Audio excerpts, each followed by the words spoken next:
Sure, we haven't quite said adios to winter sports just yet, but we just can't hide our excitement that football will make its long-delayed and anticipated debut in just 2 short weeks. With that in mind, let's preview what the season may have in store for us in our featured story, presented by Edward Medical Group.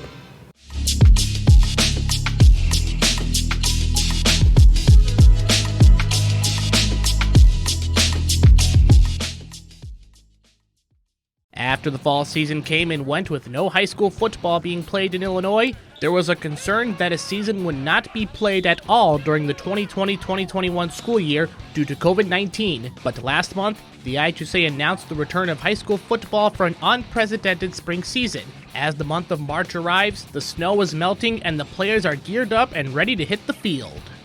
After a first-round exit in the 2019 playoffs, Benet Academy had to say goodbye to many key contributors, including quarterback Collin Gillespie and tight end Jacob Snell. This spring, the Wings are returning some big-name offensive weapons, including receivers Augie, Mazza, and Walsh, along with the QB battle between Nick Bafia and Ryan Snell. However, head coach Pat New believes it's next man up, no matter the level of experience. We do a pretty good job of developing our underclassmen and our freshmen and sophomore, getting them lifting weights, and so we usually slot guys in. We're pretty senior heavy year to year, and we've got some good young talents. We're looking forward to that. Despite a 6-game schedule and no state playoffs, the Red Wings are still up for the challenge going up against state contenders in Loyola, St. Rita, and Nazareth Academy.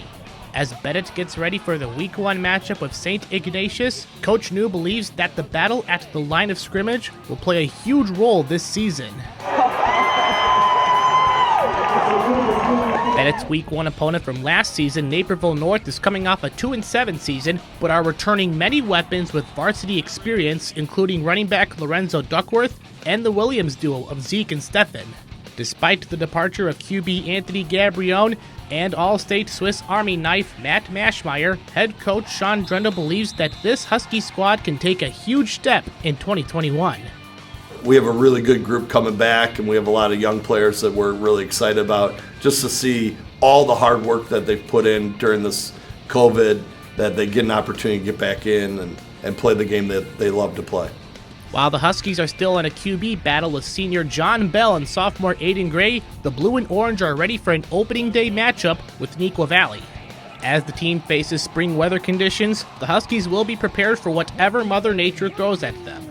With only 6 teams in the DVC and a 6-game season, Drena believes that anyone has an opportunity to take home the conference crown in this shortened season. The conference is going to be a bear. I mean, it's going to be, you better be ready to play each and every week. I would not be shocked to see what people might consider upsets happening weekly. You know, that a team gets knocked off that just beat another team, that you can't believe that happened. Like, to me, nothing would shock me this year. The Huskies' DVC opponent, Naperville Central, begins their season after missing out on the playoffs for only the 4th time in the Mike Stein era. The Redhawks bring back many varsity players on offense and defense, but are missing a major contributor in quarterback Sam Jackson, who graduated from Central in December to get a head start at TCU. With Owen Prussia and Jaden McGill battling out for the QB spot, head coach Mike Stein believes either one can be a huge factor in the spring. The Redhawks also return electric wide receivers in Keon Green and Reggie Florima, along with a big boost in the running game with Wabanzi transfer Antonio Torres. Despite the cancellation on the state playoffs, meaning the Redhawks will miss out on the postseason for a 2nd straight year, Stein believes that the spring season is about more than just playing the games.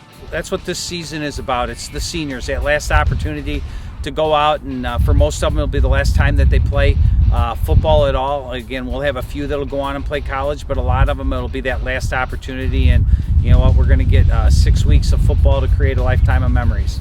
The Redhawks' first game will be on March 20th against Wabanzi Valley, but until then, the Red and White will have a lot on their plate before the opening kickoff. Reporting for Naperville Sports Weekly, I'm Patrick Cotto.